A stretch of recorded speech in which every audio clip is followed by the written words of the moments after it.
ನೋಡಿ, ಒಂದಷ್ಟು ವಿಚಾರಗಳು ಕಳೆದ ಕೆಲ ದಿನಗಳಿಂದ ಸಿಕ್ಕಾಪಟ್ಟೆ ಚರ್ಚೆಯಾಗ್ತಾ ಇದೆ. ಅದರಲ್ಲೂ ಕೂಡ ಈ ದಾವಣಗೆರೆ ಬೈ ಎಲೆಕ್ಷನ್ ಆದ ನಂತರ ಆದಂತಹ ಬೆಳವಣಿಗೆಗಳು, ಇಬ್ಬರ ತಲೆದಂಡ ಆಗುತ್ತೆ. ಜಮೀರ್ ಅವರನ್ನ ತಲೆದಂಡ ಮಾಡಬೇಕು ಅನ್ನುವ ಆಗ್ರಹ ಕೇಳಿಬರುತ್ತೆ. ಅದಾದ್ಮೇಲೆ ಎಲ್ಲವೂ ಕೂಡ ತಣ್ಣಗಾಗತ್ತೆ. ಯಾವಾಗ DK ಶಿವಕುಮಾರ್ ಅವರು CM ಆಗ್ತಾರೆ ಅನ್ನುವ ವಿಚಾರ ಕೇಳಿಬಂತೋ ಅದೊಂದು 2 ದಿನಕ್ಕೆ ಮುಂಚೆ ಒಂದು ಆಡಿಯೋ ಸಿಕ್ಕಾಪಟ್ಟೆ ವೈರಲ್ ಆಗುತ್ತೆ. ಜಮೀರ್ ಅವರೇ ಮಾತನಾಡಿರೋದು ಅಂತ ಹೇಳುವ ಆಡಿಯೋ. ಆ ಆಡಿಯೋ ವೈರಲ್ ಆದ ನಂತರ ಏನೆಲ್ಲ ಬೆಳವಣಿಗೆಗಳಾಯಿತು? ಜಮೀರ್ ಅವರಿಗೆ ಸಚಿವ ಸ್ಥಾನ ಕೈ ತಪ್ಪತ್ತೆ. DK ಶಿವಕುಮಾರ್ ಅವರ ಸಂಪುಟದಲ್ಲಿ ಜಮೀರ್ ಅವರಿಗೆ ಯಾವುದೇ ರೀತಿಯ ಸ್ಥಾನಮಾನ ಇಲ್ಲ. ಈ ಕಡೆ ಈಗ ಬರೀ ಜಮೀರ್ ಅವರು ಶಾಸಕರಾಗಿ ಉಳ್ಕೊಂಡಿದ್ದಾರೆ. ಮತ್ತೊಂದು ಕಡೆ ಕಾಂಗ್ರೆಸ್ ಪಕ್ಷದಲ್ಲಿರುವಂತಹ ನಾಯಕರುಗಳೇ ಆಗ್ರಹಿಸ್ತಾ ಇದ್ದಾರೆ, ಜಮೀರ್ ಅವರ ವಿರುದ್ಧ ಶಿಸ್ತು ಕ್ರಮ ತೆಗೆದುಕೊಳ್ಬೇಕು, ನಿರ್ದಾಕ್ಷಿಣ್ಯ ಕ್ರಮ ಆಗಬೇಕು ಅನ್ನುವ ಆಗ್ರಹಗಳು ಕೂಡ ಕೇಳಿಬರ್ತಾ ಇದೆ. ಯಾಕಂದ್ರೆ ಪಕ್ಷ ವಿರೋಧಿ ಚಟುವಟಿಕೆ ಮಾಡಿದ್ದಾರೆ, ಪಕ್ಷದಲ್ಲಿ ಇತ್ಕೊಂಡೇನೆ. ಸೊ ಹಾಗಾಗಿ ಈ ರೀತಿಯ ಕೆಲಸ ಮಾಡಿರೋದು ಖಂಡಿತವಾಗ್ಲೂ ಕೂಡ ಪಕ್ಷ ಒಪ್ಪಲ್ಲ. ಸೊ ಕಾಂಗ್ರೆಸ್ ಹೈಕಮಾಂಡು ಜಮೀರ್ ಅಹಮದ್ ಖಾನ್ ಅವರ ವಿರುದ್ಧ ನಿರ್ದಾಕ್ಷಿಣ್ಯ ಕ್ರಮ ತೆಗೆದುಕೊಳ್ಬೇಕು ಅನ್ನೋ ಆಗ್ರಹ ಕೂಡ ಕೇಳಿಬರ್ತಾ ಇದೆ. ಈ ಆಡಿಯೋ ಎಲ್ಲ ವೈರಲ್ ಆದಮೇಲೆ ಜಮೀರ್ ಅವರು ಕೂಡ ಸ್ಪಷ್ಟನೆ ಕೊಟ್ಟರು, ಈ ಆಡಿಯೋಗೂ ನನಗೂ ಯಾವುದೇ ರೀತಿಯ ಸಂಬಂಧ ಇಲ್ಲ, ಹಾಗೆ ಹೀಗೆ ಅಂತ ಹೇಳಿ. ಬಟ್ ಈಗ ಸದ್ಯಕ್ಕೆ ಚರ್ಚೆ ಆಗ್ತಾ ಇರುವಂತಹ ವಿಚಾರ, ಜಮೀರ್ ಅವರು DCM ಆಗ್ತಾರೆ ಅನ್ನುವ ಮಾತುಗಳು ಕೂಡ ಕೇಳಿಬರ್ತಾ ಇತ್ತು. DK ಶಿವಕುಮಾರ್ ಅವರ ಸಂಪುಟದಲ್ಲಿ DCM ಆಗಲಿಲ್ಲ, ಕೊನೆಗೆ ಸಂಪುಟದಲ್ಲಿ ಸಚಿವ ಸ್ಥಾನನೂ ಕೂಡ ಸಿಗಲಿಲ್ಲ. ಈಗ ಏಕಾಂಗಿ ಆಗ್ಬಿಟ್ಟಿದ್ದಾರೆ. ಮೊನ್ನೆ ಪದಗ್ರಹಣ ಸಮಾರಂಭಕ್ಕೆ ಬಂದಂತಹ ಟೈಮಲ್ಲಿ ಏನೊಂದು 10 ರಿಂದ 15 ನಿಮಿಷ ಇದ್ರು. ಕಾರ್ಯಕ್ರಮ ಇನ್ನೇನು ಆರಂಭ, ಒಂದೇ ಮಾತರಂ ಆಗ್ತಾ ಇದೆ. ಆ ಟೈಮಲ್ಲಿ ಕಾರ್ಯಕ್ರಮದಿಂದ ಹೊರಗೆ ಬಂದು ಕಾರ್ ಹತ್ಕೊಂಡು ಹೊರಟೋಗ್ತಾರೆ. ಅಲ್ಲಿಗೆ ಬಹಳ ಸ್ಪಷ್ಟವಾಗಿ ಗೊತ್ತಾಗುತ್ತೆ, ಜಮೀರ್ ಅವರು ಬಹಳ ಅಸಮಾಧಾನಿತರಾಗಿದ್ದಾರೆ, ಬಹಳ ಬೇಜಾರಾಗಿದ್ದಾರೆ. ಸಿದ್ದರಾಮಯ್ಯನವರ ಆಪ್ತರು ಹಿಂದೆ ಇದ್ದಂತಹ ಸಚಿವರುಗಳೆಲ್ಲರೂ ಕೂಡ ರಿಪೀಟ್ ಆಗಿದ್ದಾರೆ, ಕೆಲವೊಂದಿಷ್ಟು ಜನರನ್ನ ಬಿಟ್ಟು. ಬಟ್ ಸಿದ್ದರಾಮಯ್ಯನವರಿಗೆ ಜಮೀರ್ ಅವರು ಎಷ್ಟರ ಮಟ್ಟಿಗೆ ಆಪ್ತರು ಅನ್ನೋದು ಗೊತ್ತು. ಹಂಗಿದ್ದೂ ಕೂಡ ಯಾಕೆ ಅಂದರೆ ಈ ಆಡಿಯೋ ಕಾರಣಗಳನ್ನು ಕೊಡ್ತಾರೆ. ಈಗ ಸದ್ಯಕ್ಕೆ ಹುಟ್ಕೊಂಡಿರುವಂತಹ ಯಕ್ಷ ಪ್ರಶ್ನೆ, ಜಮೀರ್ ಅವರೇನಾದರೂ ಕಾಂಗ್ರೆಸ್ ಬಿಟ್ಟರೆ ಕಾಂಗ್ರೆಸ್ಗೆ ಎಷ್ಟರ ಮಟ್ಟಿಗೆ ಡ್ಯಾಮೇಜ್ ಆಗುತ್ತೆ? ಕಾಂಗ್ರೆಸ್ಗೆ ಖಂಡಿತವಾಗ್ಲೂ ಕೂಡ ಜಮೀರ್ ಅವರ ಅಗತ್ಯತೆ ಇದೆಯಾ?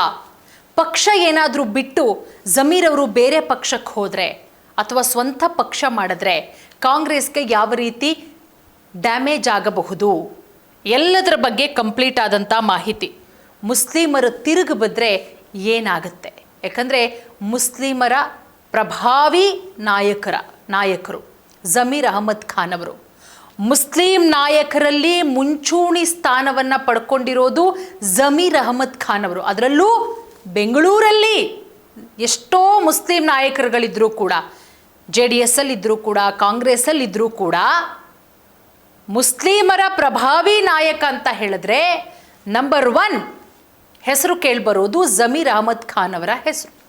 ಸೊ ಹಾಗಾಗಿ ಜಮೀರ್ ಅವರನ್ನು ಕಾಂಗ್ರೆಸ್ ಏನಾದರೂ ಬಿಟ್ಕೊಟ್ಟು ಬಿಟ್ರೆ ಕಾಂಗ್ರೆಸ್ಸು 2028ಕ್ಕೆ ಕಾಂಗ್ರೆಸ್ನ ಹಾದಿ ಸುಲಭ ಆಗುತ್ತಾ?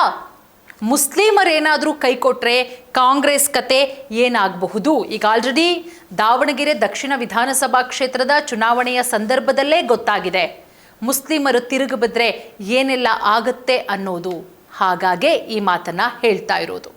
ನೋಡಿ, ಜಮೀರ್ ಅವರು ಕರ್ನಾಟಕದ ಪ್ರಭಾವಿ ರಾಜಕಾರಣಿ, ಮಾಜಿ ಸಚಿವರು, ಮೂಲತಃ ಅವರು ಉದ್ಯಮಿ.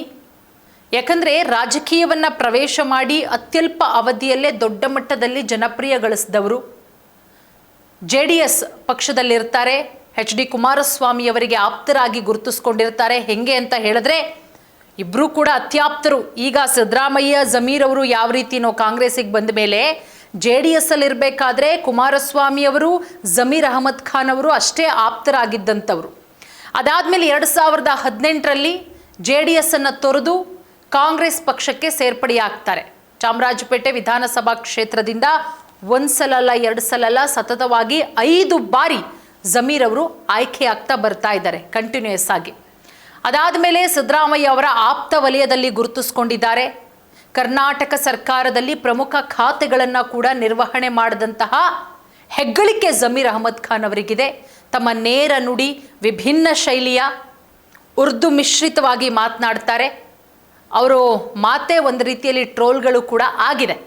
ಸೊ ರಾಜಕೀಯ ಚಟುವಟಿಕೆಗಳಿಂದ ಸದಾ ಯಾವಾಗಲೂ ಸುದ್ದಿಯಲ್ಲಿರುವಂತಹ ನಾಯಕ, ಮುಸ್ಲಿಂ ಸಮುದಾಯದ ಪ್ರಭಾವಿ ನಾಯಕ ಜಮೀರ್ ಅಹಮದ್ ಖಾನ್ ಅವರು. ಜಮೀರ್ ಅಹಮದ್ ಖಾನ್ ಅವರು JDSನಿಂದಲೇ ರಾಜಕೀಯ ಬದುಕನ್ನು ಆರಂಭ ಮಾಡಿ ಮಾಜಿ ಪ್ರಧಾನಿಗಳಾದಂತಹ HD ದೇವೇಗೌಡ ಅವರನ್ನು ರಾಜಕೀಯ ಗುರುಗಳು ಅಂತ ಇವತ್ತಿಗೂ ಕೂಡ ಹೇಳ್ತಾರೆ. SM ಕೃಷ್ಣ ಮಾಜಿ ಮುಖ್ಯಮಂತ್ರಿ ಮಹಾರಾಷ್ಟ್ರದ ರಾಜ್ಯಪಾಲರನ್ನಾಗಿ ನೇಮಕವಾದಂತಹ ಬಳಿಕ 2005ರಲ್ಲಿ ಚಾಮರಾಜಪೇಟೆ ವಿಧಾನಸಭಾ ಕ್ಷೇತ್ರದ ಶಾಸಕ ಸ್ಥಾನಕ್ಕೆ ರಾಜೀನಾಮೆ ಕೊಡ್ತಾರೆ. ಆಗ ನಡೆದಂತಹ ಉಪಚುನಾವಣೆಯಲ್ಲಿ JDSನಿಂದ ಸ್ಪರ್ಧೆ ಮಾಡಿ ಜಮೀರ್ ಅಹಮದ್ ಅವರು ಮೊದಲ ಬಾರಿ ಶಾಸಕರಾಗಿ ವಿಧಾನಸಭೆಗೆ ಆಯ್ಕೆಯಾಗ್ತಾರೆ. ಅದಾದ್ಮೇಲೆ HD ಕುಮಾರಸ್ವಾಮಿ ಅವರ ನೇತೃತ್ವದ ಕಾಂಗ್ರೆಸ್ಸು JDS ಮೊದಲ ಮೈತ್ರಿ ಸರ್ಕಾರದಲ್ಲಿ ಹಜ್ಜು ಅದರ ಜೊತೆಗೆ ವಕ್ಫ್ ಸಚಿವರಾಗಿ ಸೇವೆ ಸಲ್ಲಿಸ್ತಾರೆ. ಬೆಂಗಳೂರಿನ ರಾಜಕೀಯದಲ್ಲಿ ನಾನು ಆರಂಭದಲ್ಲೇ ಹೇಳಿದೆ, ಜಮೀರ್ ಅಹಮದ್ ಖಾನ್ ಅವರ ಪ್ರಾಬಲ್ಯ ದೊಡ್ಡ ಮಟ್ಟದಲ್ಲಿದೆ. 2015ರಲ್ಲಿ ಬೃಹತ್ ಬೆಂಗಳೂರು ಮಹಾನಗರ ಪಾಲಿಕೆ ಚುನಾವಣೆ ನಡೆದಂತಹ ಸಂದರ್ಭದಲ್ಲಿ 100 ಸ್ಥಾನಗಳಲ್ಲಿ ಗೆದ್ದು ಅತಿದೊಡ್ಡ ಪಕ್ಷವಾಗಿ ಹೊರಹೊಮ್ಮುತ್ತೆ. ಆದರೆ BJPಗೆ ಮೇಯರ್ ಪಟ್ಟ ಸಿಕ್ಕಲಿಲ್ಲ. ಇದರ ಹಿಂದೆ ಜಮೀರ್ ಅಹಮದ್ ಅವರ ತಂತ್ರ ಕಾರಣ ಅಂತಲೂ ಕೂಡ ಹೇಳಲಾಗತ್ತೆ. ಹಾಗಾಗಿ ಜಮೀರ್ ಅವರ ಪ್ರಭಾವ ಇಷ್ಟೆಲ್ಲ ಇದೆ. ಮುಂಬರುವಂತಹ ದಿನಗಳಲ್ಲಿ GBA ಚುನಾವಣೆ ಬೇರೆ ಇದೆ. ಸೊ ಕಾಂಗ್ರೆಸ್ ಹೈಕಮಾಂಡ್ನ ನಾಯಕರುಗಳು ಕಾಂಗ್ರೆಸ್ನ ಯಾವೊಬ್ಬ ನಾಯಕರನ್ನು ಕೂಡ, ಯಾವ ಸಮುದಾಯದ ನಾಯಕರನ್ನು ಕೂಡ ಇಲ್ಲಿ ನೆಗ್ಲೆಕ್ಟ್ ಮಾಡಂಗಿಲ್ಲ. ಇವ್ರು ಹೋದರೆ ಏನೋ ಆಗಲ್ಲ, ಅವ್ರು ಹೋದರೆ ಏನೂ ಆಗಲ್ಲ ಅಂತ. DK ಶಿವಕುಮಾರ್ ಅವರಿಗೆ ಇದು ದೊಡ್ಡ ಸವಾಲು. ಅವರು CM ಆಗಿ ಅಧಿಕಾರ ವಹಿಸಿಕೊಂಡು ಆಗಿರೋದು ಕೇವಲ 3 ದಿನ ಅಷ್ಟೇ. DK ಶಿವಕುಮಾರ್ ಸರ್, ನಿಮ್ಮ ನೇತೃತ್ವದಲ್ಲಿ ಮೊದಲ ಚುನಾವಣೆ ನಡೀತಾ ಇದೆ GBA. ಮೊದಲ ಚುನಾವಣೆಯಲ್ಲೇ ಕಾಂಗ್ರೆಸ್ಗೆ ಸೋಲು ಅಂತ ಹೇಳಿದ್ರೆ ಇಲ್ಲಿಂದಲೇ ಪಕ್ಷಕ್ಕೆ ದೊಡ್ಡ ಮಟ್ಟದಲ್ಲಿ ಡ್ಯಾಮೇಜ್ ಆಗೋಗುತ್ತೆ. ಹಾಗಾಗೇನೆ DK ಶಿವಕುಮಾರ್ ಅವರು ಹುಷಾರಾಗಿ ಹೆಜ್ಜೆ ಇಡ್ತಾ ಇದ್ದಾರೆ. ಅಂದರೆ ನನ್ನ ನೇತೃತ್ವದ 24 ತಿಂಗಳ ಸರ್ಕಾರ ಸುಭದ್ರವಾಗಿರಬೇಕು, 2028ಕ್ಕೂ ಕೂಡ ಕಾಂಗ್ರೆಸ್ ಪಕ್ಷವನ್ನು ಅಧಿಕಾರಕ್ಕೆ ತರಬೇಕು ಅಂತ. ಹಾಗಾಗಿ ಜಮೀರ್ ಅವರಿಗೆ ಈಗೇನು ಅವರಿಗೆ ಸಚಿವ ಸ್ಥಾನ ಸಿಕ್ಕಿಲ್ಲ, ಬಟ್ 2ನೇ ಲಿಸ್ಟಲ್ಲಿ ಅವರ ಹೆಸರು ಇರುವಂತಹ ಸಾಧ್ಯತೆಗಳಿದೆ. ಇನ್ ಕೇಸ್ 2ನೇ ಲಿಸ್ಟಲ್ಲಿ ಇಲ್ಲ ಅಂತ ಹೇಳಿದ್ರೆ ಖಂಡಿತವಾಗ್ಲೂ ಕೂಡ ಮುಸ್ಲಿಮರು ತಿರುಗಿ ಬೀಳೋದ್ರಲ್ಲಿ ಯಾವುದೇ ರೀತಿಯ ಡೌಟ್ ಇಲ್ಲ. ಸೊ ಮುಸ್ಲಿಮರು ತಿರುಗಿ ಬಿದ್ದರೆ ಏನಾಗುತ್ತೆ, ಅದಕ್ಕೆ ಸ್ಪಷ್ಟ ಕಾರಣ ದಾವಣಗೆರೆ ಬೈ ಎಲೆಕ್ಷನ್, ದಾವಣಗೆರೆ ದಕ್ಷಿಣ ವಿಧಾನಸಭಾ ಕ್ಷೇತ್ರದ ಚುನಾವಣೆ. ಲಕ್ಷಗಟ್ಟಲೆ ಅಂತರದಲ್ಲಿ ಗೆಲ್ತಾ ಇದ್ರು ಅಲ್ಲಿ ಕಾಂಗ್ರೆಸ್ ಅಭ್ಯರ್ಥಿ. ಆದರೆ ಸಮರ್ಥ ಶಾಮನೂರು ಅವರು ಕೇವಲ ಗೆದ್ದಿರೋದು 5,000 ಮತಗಳ ಅಂತರದಿಂದ. ಅಂದರೆ ಮುಸ್ಲಿಂ ಓಟ್ಗಳೇ ನಿರ್ಣಾಯಕ. ಬರೀ ದಾವಣಗೆರೆ ಅಷ್ಟೇ ಅಲ್ಲ, ಮುಸ್ಲಿಂ ಓಟ್ಗಳು ನಿರ್ಣಾಯಕ ಆಗುವಂತಹ ಕ್ಷೇತ್ರಗಳು ನಮ್ಮ ರಾಜ್ಯದಲ್ಲಿ ಬೇಕಾದಷ್ಟಿದೆ. ಸೊ ಜಮೀರ್ ಅವರನ್ನ ಕೈ ಬಿಟ್ಟರೆ ಮುಸ್ಲಿಮರನ್ನ ಕಡೆಗಣಿಸ್ದಂಗೆ. ಸೊ ಮುಸ್ಲಿಮರು ಉಲ್ಟಾ ಹೊಡೆದ್ರೆ ಆ ಮತಗಳೆಲ್ಲವೂ ಕೂಡ ಬೇರೆ ಪಕ್ಷಕ್ಕೆ ಕನ್ವರ್ಟ್ ಆಗುತ್ತೆ. ಸೊ ಹಾಗಾಗಿ ಕಾಂಗ್ರೆಸ್ ಪಕ್ಷ ಹುಷಾರಾಗಿ ಹೆಜ್ಜೆ ಇಡಬೇಕಾಗತ್ತೆ. ಸೊ ಜಮೀರ್ ಅವರ ವಿಚಾರದಲ್ಲಿ DK ಶಿವಕುಮಾರ್ ಅವರು, CM DK ಶಿವಕುಮಾರ್ ಅವರು, ಕಾಂಗ್ರೆಸ್ ಹೈಕಮಾಂಡು ಏನು ನಿರ್ಧಾರ ತೆಗೆದುಕೊಳ್ಳುತ್ತೆ ಇನ್ನೇನು ಕೆಲವೇ ದಿನಗಳಲ್ಲಿ ಗೊತ್ತಾಗುತ್ತೆ. ಆ ನಿರ್ಧಾರದ ಮೇಲೆ ನಿಂತಿದೆ ಕಾಂಗ್ರೆಸ್ನ ಭವಿಷ್ಯ. ಧನ್ಯವಾದ.